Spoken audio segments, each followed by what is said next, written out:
So she's in the hospital and in a coma, and the doctor has a conversation with her husband 40 feet down the hall that her physical body couldn't hear. Meanwhile, she's off in the other realm. She calls it kind of like heaven or the other dimension. And she's just feeling this expansive bliss and ecstasy and a love that you can't describe in human words. She encounters the essence of her father who had passed on, and there was no judgment. It was just this like all-knowingness, telepathy or whatever, and this understanding in that one moment, no linear time. She understood everything, and they had this full conversation in that split second. And it was basically like, you know, she understood that every decision she had made, the reason she got cancer was that she was driven by fear. Every decision she made was out of fear.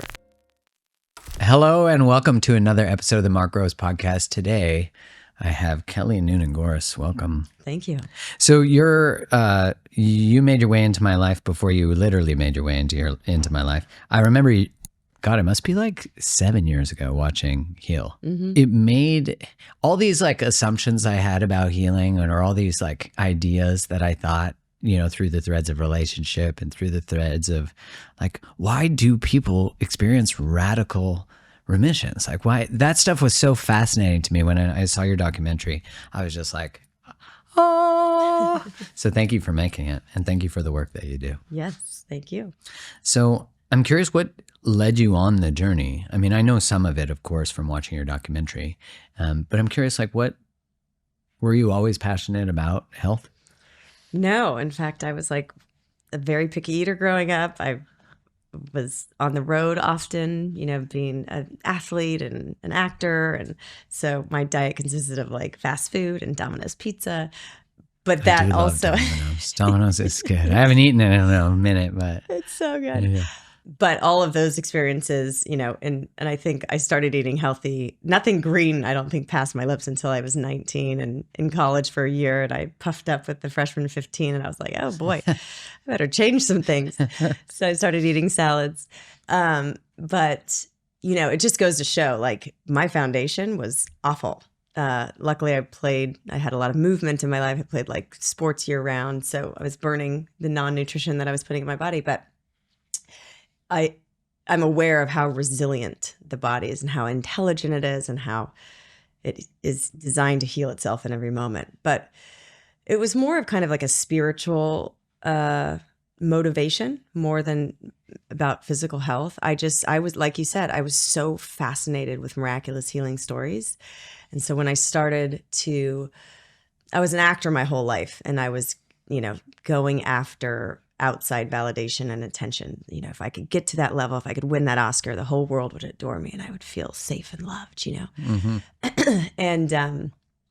And so as I got into my 20s and not having the success that I want, I started kind of going on these personal growth and self-realization journey to try to like remove the blocks that were stopping me from the success. I was still kind of blinded by this need to be outside validated.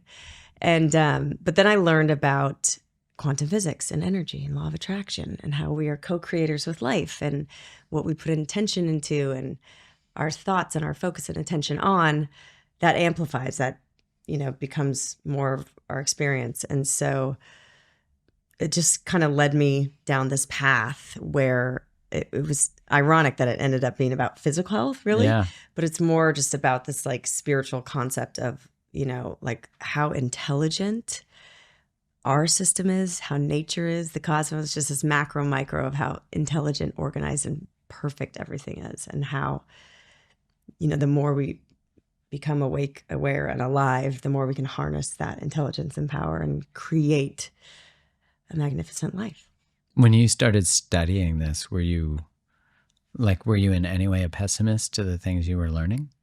No, I'm like a total, you know, hopeless optimist. You know, I'm not like a skeptic. Did you have people around you who were like, oh God, here we go? Totally. Because I definitely have experienced that. But, you know, I was like just flooding my psyche. I was running marathons. So I was like running 7 to 10 miles a day or like 4 to 6, depending on the training day. Or I'd be sitting in a car for hours driving from audition to audition. So I would just be listening to Eckhart Tolle, Power of Now. And it was literally like on tapes, like back in the day where cars still had tapes. And Wayne Dyer and the Four Agreements and the Course in Miracles and Marianne Williamson, all the people I Right. ended up putting in the film. Well, I wanted Wayne Dyer in the film, but he passed away. He was going to be in it, but and so I was just flooding my psyche with that, and people started coming up to me and saying, "What do you eat? How are you so happy? How are you manifesting all these great things? Tell me what you do." And I was like, "Oh gosh, I want to put all my teachers in a film." Yeah. And say, "Go watch the film." Yeah. And so that's what gave birth to the idea. That's what gave birth to Did you ever think that you'd make a film? I always had, my brother and I made films on our little camcorders growing up. And, I was always an actor and very expressive and theatrical and dramatic, and loved being in front of the camera. But I also like to be in control. So I was like definitely a director energy. But yeah, I think when the digital age started and people started creating their own content, I started playing around with creating my own stuff because I felt so disempowered by the industry, where I was like waiting for my agent to call and waiting for the opportunities. And, and I was just like, I'm just going to start creating stuff. So that's when I was like, oh, wait, I do have a point of view. I am creative. I know how to do this. I feel like no one had brought all those thought processes together too. To look at like what really, and mainstreamed it. Because like when I think about, I remember learning about a study where they told people they were getting a knee surgery versus actually getting it, and the outcomes were the same for the people who were told versus the people, and they watched a camera of the people doing the surgery on, I think it was like ACLs, and their outcomes were the same. And I was thinking, oh my God, the power of like the placebo is bananas. The power of, and which of course Joe Dispenza's work, but it's like, if it's possible to do these types of things, it's like, why are we not all taught it? Like when you look at the ingredients that you put together through all the people you interviewed, through all the experiences you had, what did you see as the most potent ingredients to change or to healing? It's just that, like the placebo, it's belief. And a lot of us, when we learn about the law of attraction or affirmations, like we're trying to use our conscious mind, which is only 5% power versus the subconscious mind's like 95% running the show, to change, like positive thinking. Like I'm going to close my eyes and visualize myself being healed. Well, on a subconscious level, we feel that that's not possible, or we buy into the prognosis that this particular type of cancer is terminal. Then that 5% conscious energy is not going to do anything. So we've really got to change our belief system. And that's why, our brain is the greatest pharmacy, and our body is listening. Our stem cells are listening to the frequency of our thoughts and the information that our mind is, and our beliefs and our thoughts, and our attention is giving the rest of the system. And so it really comes down to belief. And I knew so much going into making the film, but when Bruce Lipton was like, from 0 to 7, like in utero to 7 years old, we are just literally energetically downloading our programs. So the 95% of programs that are subconscious, we're not even aware that we have these beliefs or things that are driving the boat. They're not ours. We got them from our primary caretakers in our environment, and we're not aware that we have them. So that's why we're, ending up in these relationships over and over. And so learning about the subconscious and learning about beliefs, and that's the access point to possibility. So that changed a lot for me when I learned about Bruce Lipton's work and learned about that 95% of what you do is unconscious, 95 to 99. And I remember being like, that's not good. So I'm like 1 to 5% conscious. It made sense though, because when I think of my late 20s, I was engaged and I ended that engagement. I remember thinking to myself, like, I know I chose this, but I didn't. Like it was all of a sudden by leaving it, I now was back on board. I was at the steering wheel and I was like, how did we get here? Get out of the driver's. I got this. But I remember thinking to myself, like, when was the last time I was truly connected to my choices? Not just autonomically going through life being like, well, I guess I'm supposed to get a degree in finance.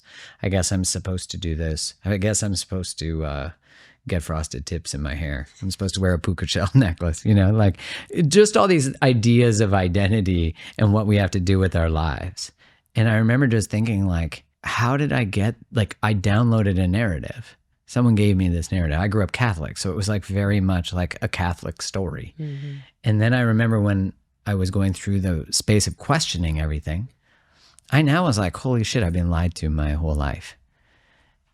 And my friend who got divorced, he was one of my first friends to get married. He got divorced, and I remember he said to me, I feel like I was on the train with everybody else, and his wife cheated on him and left him. And he said, and I didn't even get off the train. I got kicked off. He's like, but then I was standing on the platform watching everyone go by on the train, not realizing they were on a train. And I was like, wow, that's such a profound way of explaining the momentum of that unconscious mind. Mm-hmm. Yeah, it's wild. As you were talking, I was like, now when you look back and you're aware, I mean, in the moment I could go, okay, I'm getting triggered and I'm getting stressed about this thing like that I'm not prepared for. And now I'm taking that stress out on my child, you know, and I can look, but most people don't have that awareness or that somatic understanding where you go, okay, wait, is this true? Like, why am I projecting this shit onto my child? It's like, I'm like, this is all a story running in my head about, oh, I didn't prepare enough. And so now I'm late and I'm rushing. It's like, so to have that space, but most people never get to that point of awareness. And that's how life that train is just ripping. And I'm just so grateful to somehow have found me on this path where, you know, I have some semblance of awareness. A lot of work to go and a long way to go. But like, you know, and Heal it was a calling. It was just like something that I had to do. Didn't make sense. And I was going to Agape at the time, which is this international, you know, trans-denominational spiritual center that is this beautiful, you know, microcosm of the world. And Michael Beckwith is he's amazing. He's amazing. We just interviewed him like, I want to say 6 weeks ago. Oh, cool. Yeah. He got on we did it on Zoom. And he got on, he's just all energized. He's so cool. Vital because he is in flow and he's just this channel. And he taught me, he's like, you know, if you feel something in your heart, like you have all that it takes to see it through. So and he's the one that turned on this ability to be like, okay, listen to how your body feels. If you're getting energized talking about something, like that's a signpost that you're on the right path. If you're getting drained and I just started playing with it. Like I'd be on the treadmill and I'd start to think about something that stressed me out. And then all of a sudden I'd feel tired, heavy, and then I'd be on the treadmill and start thinking about like a crush I had or something that like, and all of a sudden I felt like I could run so literally our thoughts and our beliefs and our subconscious programming, like is the toggle for vitality, you know? And Bruce Lipton says out of that 95% of subconscious programming, 75% of those beliefs are negative and disempowering. So it's like, it's a brutal way to exist as a human. To just let exist. Yeah. You know, and when you bring that forward, like, oh, this is actually what's going on in my psyche, to actually start to think about your thoughts is such a different, that only happened when my life got to that place where I was like, how did I get here? Why do I think the way I think? I never thought about that before. Mm-hmm. But I also didn't see, you were talking about the resilience of the body. I used to drink a lot in college, but every Sunday I would, probably more than once a week, but definitely every Sunday I'd go have a spicy chicken combo from Wendy's with a side of not cheese sauce, you know? And I look back and I'm like, I've asked my body to metabolize a lot of stuff. Yeah. And I think about how resilient it is, but it's only so resilient. You know, just like I think our psyches, like we're resilient emotionally till we're not. Just like our nervous system, we have a certain capacity for bypassing our capacity. But eventually we have a psychotic break. We have a breakdown. We have a dark night of the soul. We have our body it doesn't let us down because that's even the wrong language. Mm-hmm. It's like, hey, like I let you do this for a little while, but now I'm not going to let you. What were some of the most profound things you learned in creating Heal and writing it too? Oh gosh. I'm a big visual person, and I think Joe Dispenza was the one that reminded us of this as he healed his spine. It's like, you can't just use your mind to, and this is part of this like beautiful system that we have to operate within as a human, but the mind is very powerful. But again, when you're visualizing, you're using the conscious mind, which is that only 5% of power. You really have to get the mind and the heart in coherence. The heart, you've got to feel with your, we feel like feeling can come from all over the body, the gut, the heart. But if you combine that elevated emotion with the visualization, I mean, the mind or the body, the brain doesn't know the difference between what's real and what's imagined. So if you're imagining the past when so-and-so, beat the shit out of you and you're like, something triggers you and you're there, you're having those feelings, you're visualizing it in your mind's eye and your memory, and your nervous system is reacting as if you were back there. So it's not happening in the moment. You're an adult, it's 40 years later, and you're completely safe right here, but your mind is tricking your brain into thinking, like, to release cortisol and have that same nervous system reaction. So if we can take that system and harness it for good, there's so much that we can do when it comes to healing, when it comes to creating life, because again, all the separation is an illusion. So what we can apply to the physical body, we can also apply to creating in our life. And it's just energy and frequency and information we're sending out into the field. But I'm just like, our brains are amazing. Our minds are amazing. If we can learn how to get our hearts and minds in coherent state and consciously create, like, infinite possibility. Why do you think we're resistant to that possibility? It gives us a lot of power and accountability, responsibility. You know what I mean? We want someone to do it for us. It's so easy to be a victim and give our power away, and we're just conditioned as society that, like, we didn't go to medical school, so we don't have the knowledge, and the body's so complex. Like, they don't have the knowledge either. Like, the way we're training our doctors, like, there's so much more on a quantum level, and just, it's such a complex system. So we just give our power away to someone who has more education, the degree, without the understanding and awareness that our education system of some of these medical professionals are funded by, let's say, pharmaceutical companies. And so just even the way they're trained in sick care management, not actually about what are the conditions that create health and vitality in the body. So we're giving our power away without the full story. Yeah, I remember interviewing Kelly Brogan, and I know she's in Heal too. And she was saying that basically when she had the awareness of what she was trained to prescribe medications, not to get people off them, and I was like, man, as a pharmaceutical rep, yeah, I very much bought into all of that. Like, I remember what was really interesting as a rep is you would go to these annual meetings, like national sales meetings, and they were like concerts. Yeah. Like, you'd show up and they'd always have a theme. Like, that year is transformation, and everything was like titled transformation. And they'd have like rock and music when you came in. They usually had some like failed rock star who, like, when you're doing pharmaceutical national meetings, your career has hit the edge. And I remember being at these things, and when I first started, I was 22.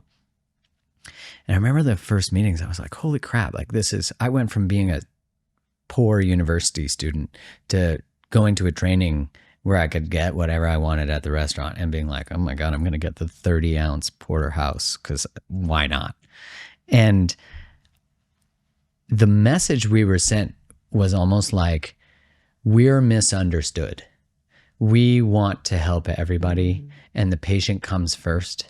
But the people who are against us and think we're corrupt don't understand us. And I was like, now in hindsight, I'm like, that's vulnerable narcissism. Like, we're the victims of misunderstanding, not, hey, wait, on some level, maybe we do create the circumstances that create more sales and encourage circumstances that create more sales. It's almost like once I started to learn things and then watch, like your documentary, it's like I started to see how many layers of these systems work together. And I think for the human psyche, I think has woken a lot more people up to questioning things, in that they're like, wait, that didn't make sense.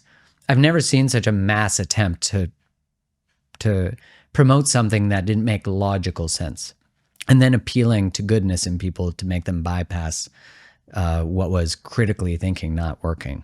Like wearing a mask in a restaurant, for example. That's just like an obvious one. And I don't care about someone's belief in masks. That actually just made no logical sense. But we were like, do it for the restaurants, keep restaurants open. I'm like, wait, what? And I think when I look now, I'm like, it creates so much dissonance to think that, wait, what happens if outside of the value, of course, of acute medical care, it's like, what happens if if there is a profit motive? Like what happens if food is actually not healthy because sugar is in everything and those companies make lots of money? What happens if the people paying for the research are the food companies that have motivations for certain outcomes? And what happens if like the extra sugar creates more insulin resistance, which creates more diabetes, which creates more high cholesterol, which creates more heart disease? Not that cholesterol creates heart disease. That's a whole other can of worms. But it's like, what happens if all of those then create the perfect circumstances for the products? And then we see that our bodies, we're taught our bodies are the problem and we just happen to have, I saw that in birth too, now that we just had a child. I learned all about that. And I'm like, basically we're taught that the woman's body needs interventions all the time. And again, there's obviously acute reasons. I'm a C-section baby. My mom and I would have both died if there wasn't an intervention. So not devaluing that. But I'm like, I think for humans, it's so destabilizing.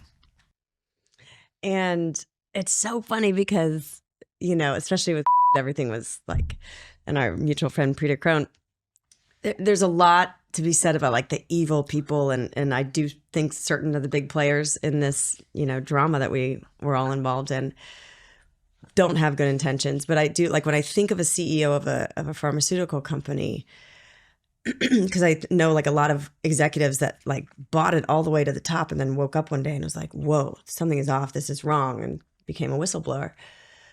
But they're just driven by their own attachment and fear. They're driven by fear to keep their own, okay, I've made it this far, my reputation is at stake, my family's livelihood is at stake.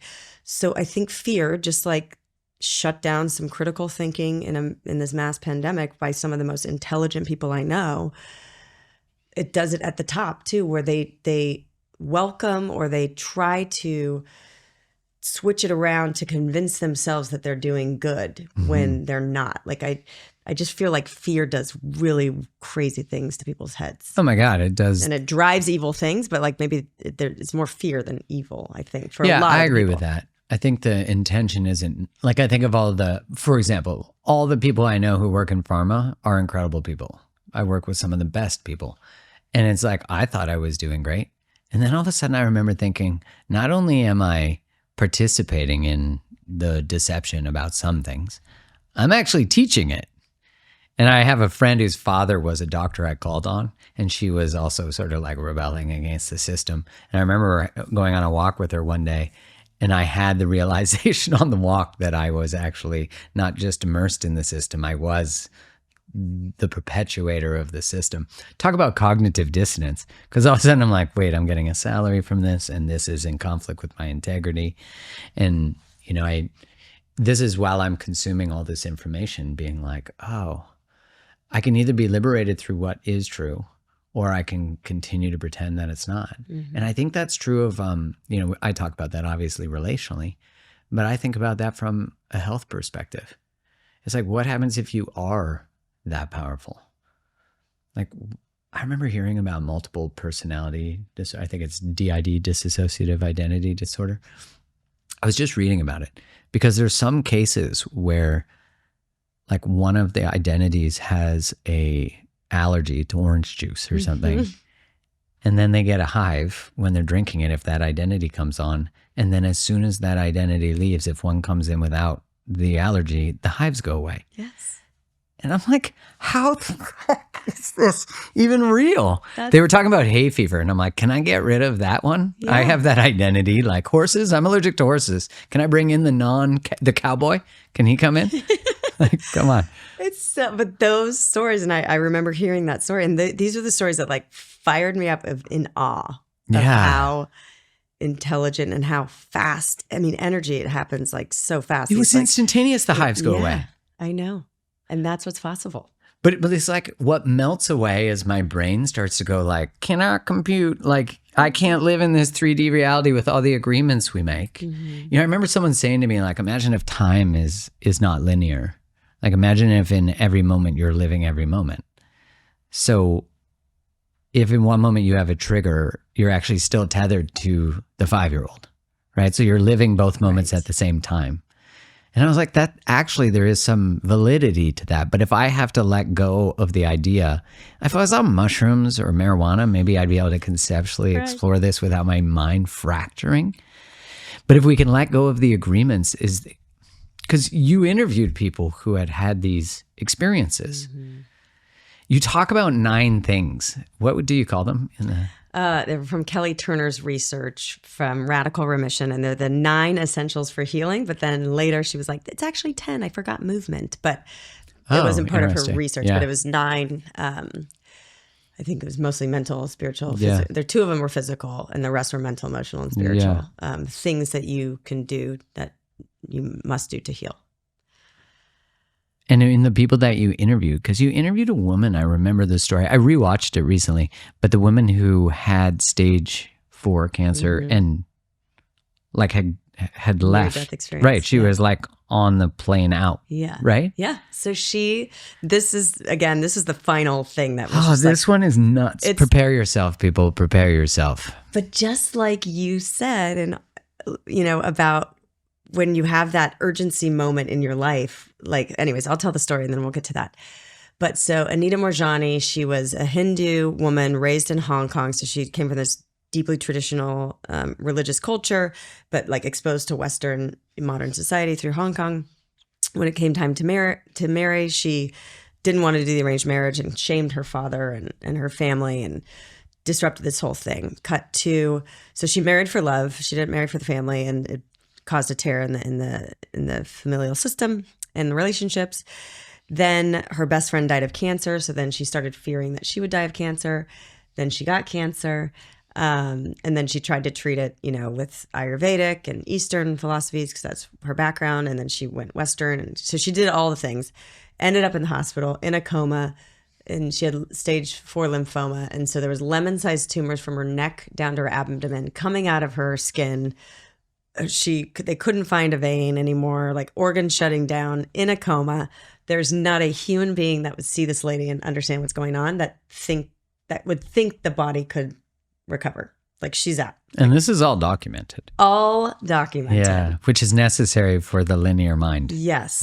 So she's in the hospital and in a coma, and the doctor has a conversation with her husband 40 feet down the hall that her physical body couldn't hear. And different doctors that she had never met came for. And meanwhile, she's off in the other realm. She calls it kind of like heaven or the other dimension. And she's just feeling this expansive bliss and ecstasy and a love that you can't describe in human words. She encounters the essence of her father who had passed on, and there was no judgment. It was just this like all-knowingness, telepathy or whatever, and this understanding in that one moment, no linear time. She understood everything, and they had this full conversation in that split second. And it was basically like, she understood that every decision she had made, the reason she got cancer was that she was driven by fear. Every decision she made was out of fear.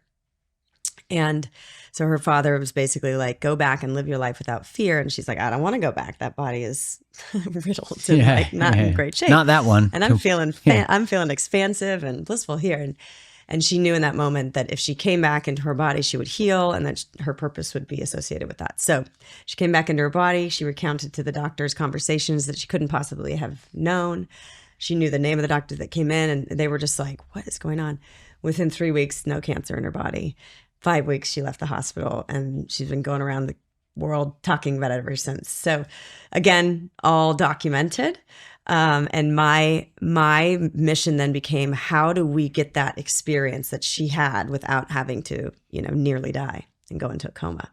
Because she is the poster child of possibility. Like, if she can return and heal with a shift in consciousness, we just need to access that deep knowing and shift in consciousness. And I also believe that she, in that experience, let go of her fear of death, which I think drives a lot of our safety and security issues.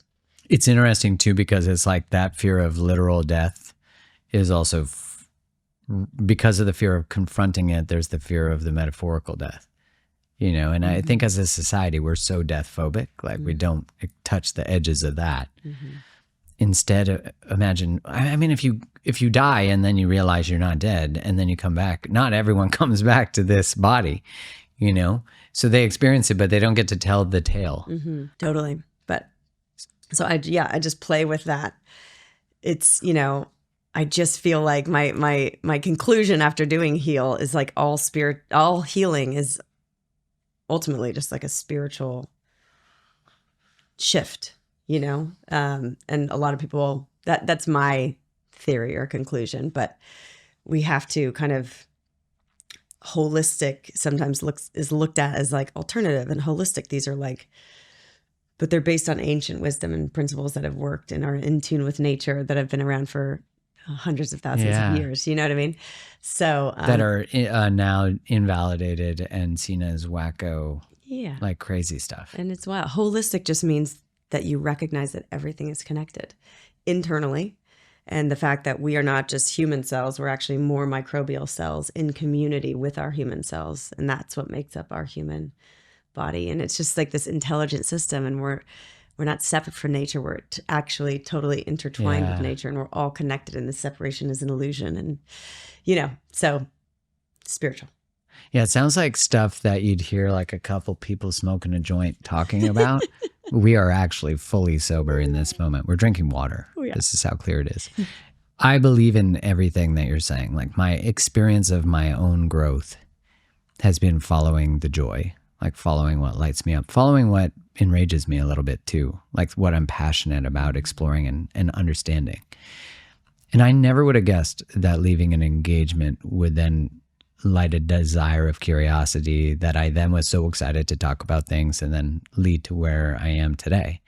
And then also following the willingness for what has brought me alive to shift. Do you know what I mean? Like I thought my purpose was strictly speaking about and teaching people about relationships. But through I was like, no, it's more collectively based. It's more like, I also saw through my own opposition to things that were happening, my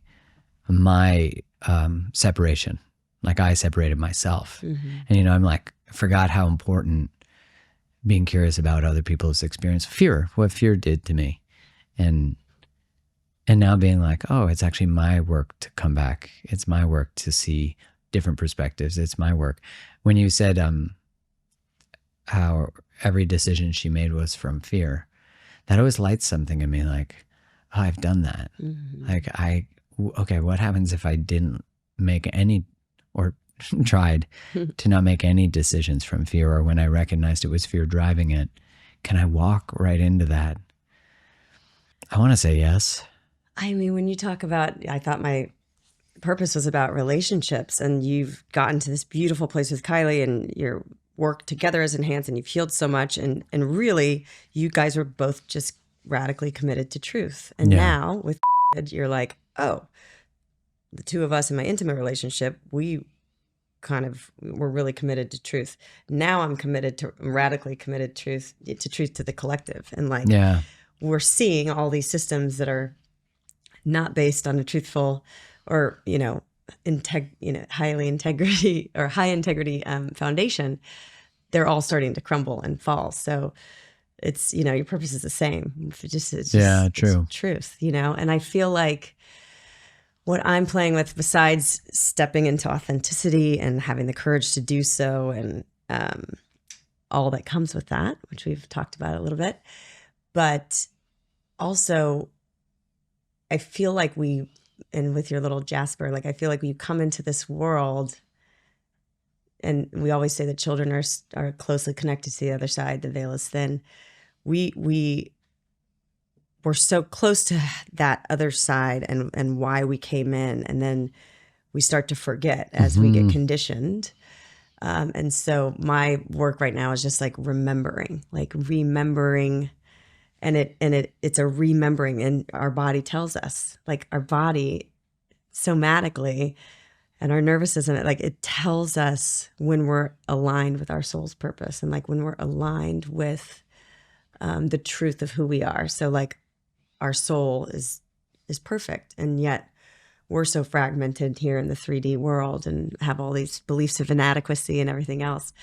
And that doesn't feel good in our bodies. No, So it when doesn't. we remember, we're remembering and putting the truth back into our bodies so that we can be in ease and flow and vitality. I mean, that's my healing work. And that's why Heal with Kelly is like, I'm no expert except in my own life. And as I learn to remember the truth of who I am, you know, and allow my body to recalibrate to that truth and achieve as much potential as I can, you know, I just want to share what I learn with others to hopefully help them remember too. Yeah, the edge of authenticity is interesting because you know David Hawkins' work, Power versus Force, and he has lots. I think lots Letting of books. go is Letting a good Go one. is so good. Yeah. And I remember in Power versus Force, I believe authenticity is the highest vibration. It's 400 times higher than love. I just heard that as well. And So I've been thinking about this because I was like, okay, well, if liberated love, which is somewhere around here, I'm pointing into the abyss. It's out there. If liberated love is based on the premise of a fierce dedication to truth, then love is truth, right? And if authenticity is being ourselves at just being ourselves and discovering who that is and like seeing where we've learned to not be ourselves, etc. I was really thinking about how that is, if that's our mission, like just to play with the edges of that. No wonder that's so liberating in relationship. No wonder like when someone walks into a room and, you know, the experience of them might be that they have 0 fucks. But I do think it's like about giving the right fucks, not no fucks, because no fucks is really just guardedness, masquerading as carelessness, right? So as you play with the edges of authenticity, do you think a lot about the things you've learned and the like cost of inauthenticity, or like, because for me, that's what I do is I go, well, shit, I can't not do this because I'm going to fuck myself up if I don't. Does that go through your mind too? Yeah. Okay, yeah. I'm not alone in this. Then Is there recovery space for that? It goes through my mind, and then I bypass it, or I shut it down, or I push it out. And Same. I'm like, need to stay safe. I'll just watch a TikTok video with a dog. Escape, but that wine sounds really good. Oh, I feel a little lighter. I'll deal with that later. Yeah. Yeah. So it does come forward for all you. the time. Especially because it's like the knowledge seems like a curse, but it's actually not. It's accountability. Yeah. You know, because I think about that as like, you can't pretend you don't know. And I think too about some, you know, when I'm leaving Instagram and the feeling being because I'm like, it's taking I'm giving it my life force. It's not taking it. I'm consenting to that exchange, but I'm now cognizant of the cost. And so I can no longer consent to that because I'm recognizing that it's not in alignment. So I'm like, okay, well, if I don't go, what's the cost, right? So I'm starting to see all of these exchanges that I've been making and negotiations we make. And I was like, well, if I'm not creating on there or doing stuff on there, what's possible for me? And have you ever read the book 10X is Easier than 2X? No. So it's written by this guy named Dr. Benjamin Hardy with a guy named Dan Sullivan, who's a coach. And in it, he talks about how like asking how do you grow your business by 2 times is the wrong question, because it will just cause you to turn the volume up on things you already do. So you won't have to get creative. But if you ask how do you grow your business by 10 times, it requires you letting go of everything you know or you think you know. So it requires absolute creativity. It requires like Hail Marys. It requires going all in. And recently I had the opportunity to meet him, and I was telling him about leaving Instagram, and he's like, you have to, because that's the old way won't get you new things. And I was like, thank you. Thank you for validating my very fearful choice. Yeah. Like, who will I be without this? And I think this is true of all circumstances in our lives. And I think that, you know, as I'm standing, I'm toes over the edge of authenticity and taking the leap and like just, you know, and I'm clinching and I'm fighting, but like eventually we are pushed. There is an intelligence and an energy pushing us. Yeah, you're going over the edge anyways. So like, do you want to jump or do you want to be pushed? Correct. And so, and as we're getting pushed, you know, these ideas will come up that give you the path. In the direction it's pushing, which is leaving, you know, but to do the courageous thing, and that's evolution. We see we're holding on to this old way that's like, falling off the cliff. I'm mixing metaphors now, and now everybody's confused. It's like, I thought we were going over the cliff. I thought we were jumping. You might fall too. Yeah. But, old ways are dying. And if they're not, but it's just, I hate that there's so much that I dislike about Instagram.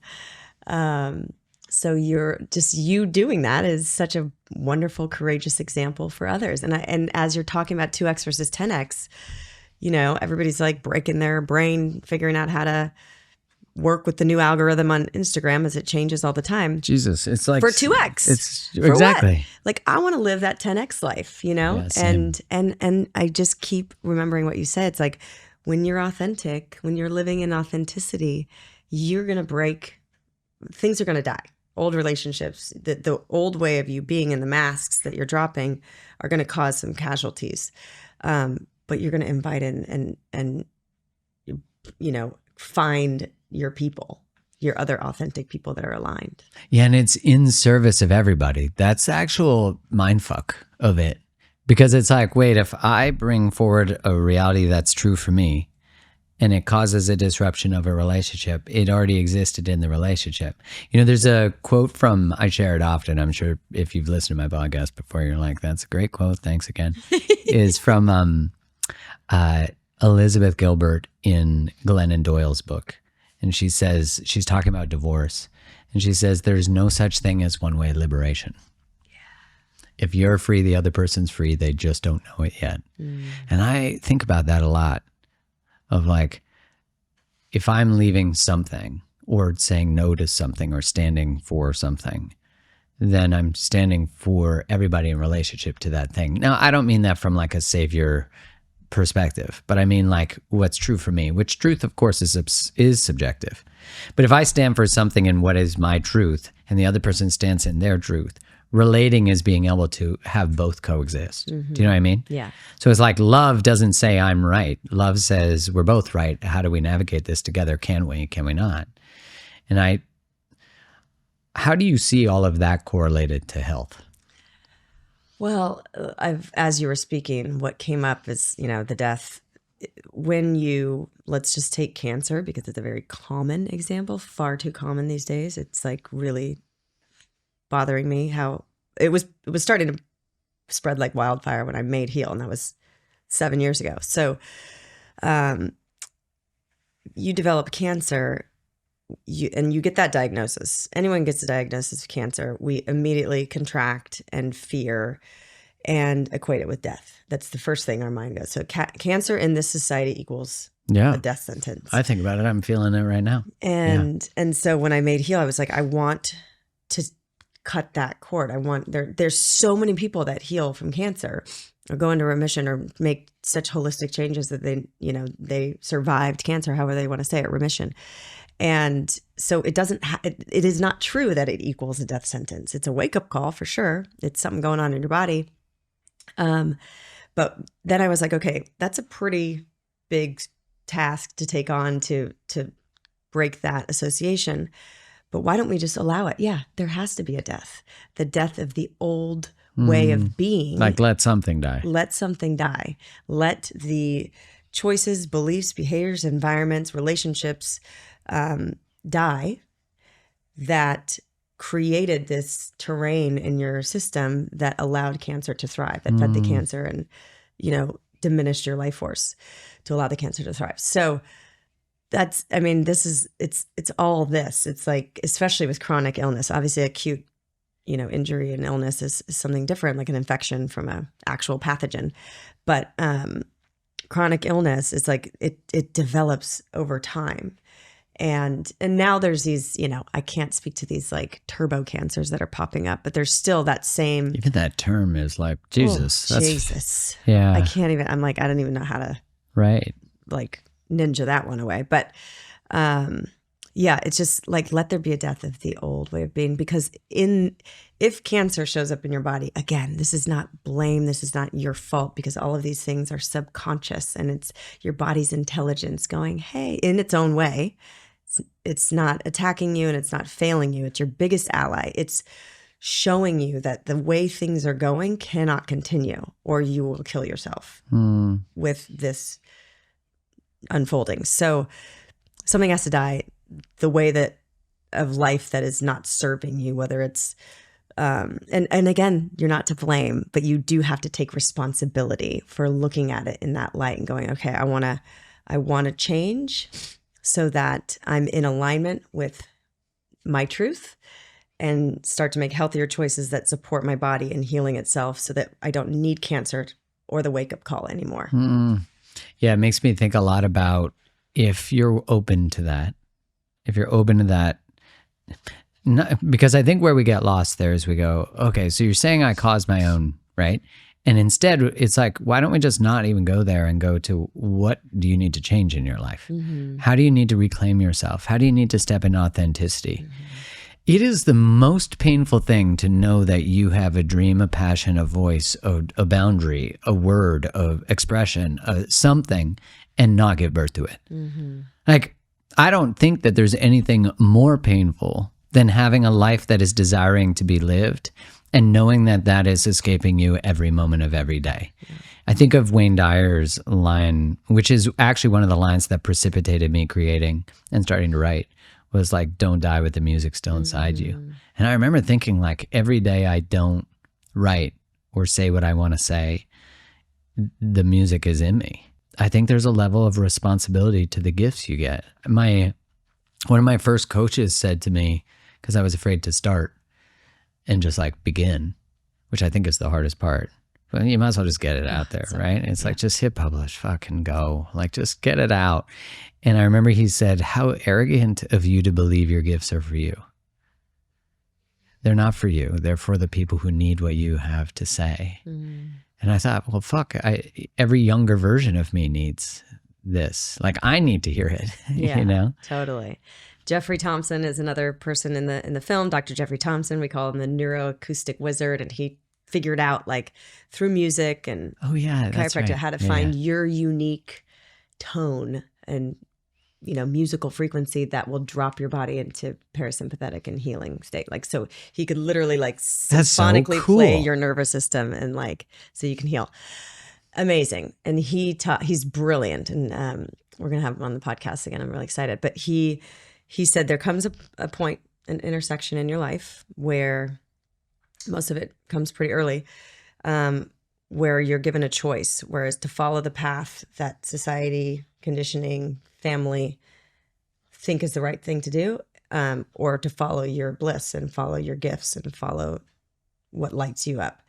And when you do the thing that for safety or whatever it is, when you follow the path that is not yours, that's when disease begins. And so again, I hate knowing that, because that was the level of accountability I had to face. Yeah, but this is, you know, it's not blame. It's your body is you and your body are in this together. You're here to express your gifts and share them with the world. And we all were given gifts. And it's not just Mark Groves that got everybody. gifts. Like, we all have gifts, and we all have, you know, a part to play and purpose. And our body is just like, we're trying to give you feedback. And if we learn the language of our body and we look at disease and symptoms and tumors and everything, is like our body just trying to communicate with us to go, like, we went off course. Right. Then it's, you know, we can just shift our perspective and, okay, woken up, time to get down to work. Where have I abandoned myself? What lights me up? What are the gifts that I came in here? What did I used to love to do? And also, you know, what belief do I have that I'm not supposed to live the life of my dreams, but other people can, you know? These are all subconscious programming that aren't ours, that were passed down to us, that we adopted without knowing. And now with a wake-up call, like a disease or a diagnosis, you know, or the biological clock ticking and this time pressure, we can go, okay, now's the time to do the work so we can get back on course with what we came to do. I think that intersection happens multiple times. Oh, yeah. The universe is trying to get you back on course, and you're like, no. I chose safety again. Yeah. I chose safety again. Yeah, I see that a lot. I've experienced that a lot. I see it in I'm asking for a friend. I feel like that's a gift, though, that we're open and receptive we might pretend we don't hear it at first, or we might not have the somatic information. Like I think a lot about when you, let's say you're early in a relationship and you can feel and then you go through, right? And then you're like, and then you keep going. Mm-hmm. The only way you can identify the is by going back and taking responsibility and go, where was the first moment I knew this wasn't aligned? Mm-hmm. It's aligned till it isn't, because still even misalignment in those experiences is, you don't know yet, but you have to gather the somatic information so that you can identify it moving forward. That's why we can't just ignore or forget about the people we've been in relationship with, because you need the information. Mm-hmm. So it's like you reject the person, you reject the lesson. And so I consider that a lot in my own negotiations with myself, is like not to shame where I might label that I missed or that I got it wrong, because the responsibility is to get it right now. And part of leaving Instagram is this like, okay, I really feel that we have like this, the life we're being called to live. And that's often not the life we're living. But there could just be, when we finally make usually a giant choice that gets us into alignment with the life we're being called to live, we then will like take little deviations. So the tolerance for the deviation becomes less and less. Do you know what I'm saying? Because when you talk about like manifestation or things like that, I think, well, that comes from that place of alignment. Mm-hmm. And if you can hit the bumpers or like the gutters, I suppose too, right? In the bowling analogy. Rock bottom. Yeah, rock bottoms. But you actually get back. It's like either a choice brings us back there or the universe brings us back there. But either way, the circumstances present themselves to get back into alignment. And we might leave ourselves at 1 year old for survival. But I always feel, I still think of it as like a river. And there's like the authentic us and the us we're being. And across the shore, they're like, hey, come on over. We're like, I'm going to go through the fucking rapids for a little bit, fall off a waterfall, die. Yeah. And then I'll join you on the other side. Yeah. And I just think this is it's so painful to not be in alignment. Mm-hmm. And there's like a part of me that wants to like hate on that, or like, but I realize there's just a deep truth that like freedom comes from that. But you know, when someone says it's easier to say than to do, like easier said than done. Mm-hmm. And I'm like, of course it is. That's why so few experience it, because you have to be willing to burn.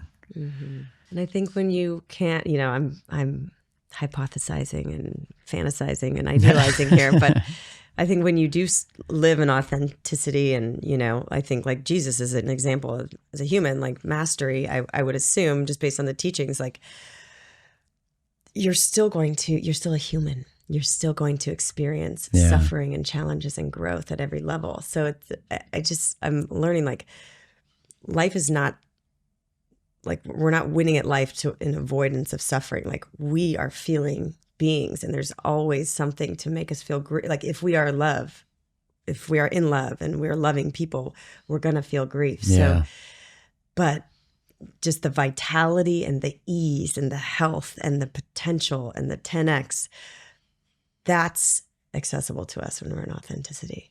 So we're going to suffer either way, but the potential and the possibility, we get access to that only, I think, through authenticity. The sustainable version anyway. Yeah, it's almost like we think, oh, well, if I always feel joy, then I'm in alignment. And it's like, no, actually, if you feel suffering, you're being invited. It's like part of it. Yeah. It's like contrast, right? It's not available without the difference. Yeah. And you can't taste the like super goodness of life without the super bitter. Yeah, the hard, bitter parts. Totally. Thank you so much for coming on and chatting about all this. I feel like, you know, that idea of you get the message you need. I feel like through this conversation, I'm being reminded of like the responsibility and the integrity that comes with knowing, of like, you have to do what you know. Mm-hmm. You have to honor that first. For the people listening, where can they find you? Where can they find this lovely book? Well, as of now, I'm on Instagram. As of now. Yeah. At Heal with Kelly. At Kelly Gores is my personal. At Heal with Kelly is where the Heal content and documentary book and of course the podcast that we do weekly. That's where we are. And then, you tell me where you're going and I'll follow. Sweet. As will everybody that's listening to this. Will follow you wherever you go. So rest assured you're doing the right thing.